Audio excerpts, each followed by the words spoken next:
ഇത് കണ്ടാന്നേ, ഇതാണ് വള്ളി ഉഴിഞ്ഞ. നിങ്ങളിൽ ആരിലൊക്കെ ഇത് കണ്ടിട്ടുള്ളതായിരിക്കുമല്ലോ.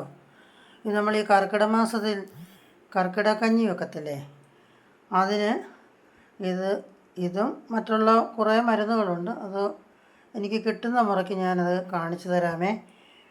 നല്ലതായിട്ട് അരച്ച് ഇതിൻ്റെ ചാറ് പിഴിഞ്ഞെടുത്ത് കർക്കിടക കഞ്ഞി ഉണ്ടാക്കുന്നതിനകത്ത് ഒഴിച്ച് നമ്മൾ കഞ്ഞി ഉണ്ടാക്കി കുടിക്കുന്നതാണ്. അല്ലേ തന്നെ ഇത് ഔഷധയോഗ്യമുള്ള ഒരു ഔഷധമാണ്. ഇതിങ്ങനെ വള്ളിയായിട്ട് പടർന്ന് ദേശം മുഴുവനും ഉണ്ടാകും. പക്ഷെ നാട്ടിൻ പ്രദേശങ്ങളിൽ ഇപ്പോൾ ഇത് കാണുന്നുള്ളൂ. ഇപ്പോൾ ടൗൺ ഏരിയയിലൊക്കെ ഇത് കാണാൻ ഭയങ്കര ബുദ്ധിമുട്ടാണ്. ഇത് ഞാനിപ്പോൾ എൻ്റെ വീട്ടിൽ പോയ സമയത്താണ് ഇത് കണ്ടത്. ഇതിനകത്ത് ചെറിയ ചെറിയ കായുണ്ട്.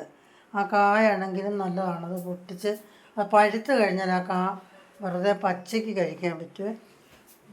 അതുപോലെ ഔഷധയോഗ്യമായ ഒരു സസ്യമാണ്.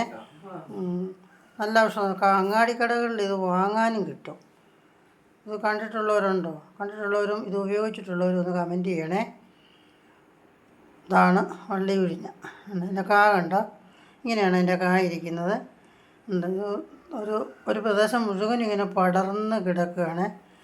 അത് കണ്ടപ്പം ഞാൻ വീഡിയോ എടുത്ത് എല്ലാവരെയും ഒന്ന് കാണിക്കാമെന്ന് കരുതി. ഇത് ഉപയോഗിച്ചിട്ടുള്ളവരൊന്ന് കമൻറ്റ് ചെയ്യണേ.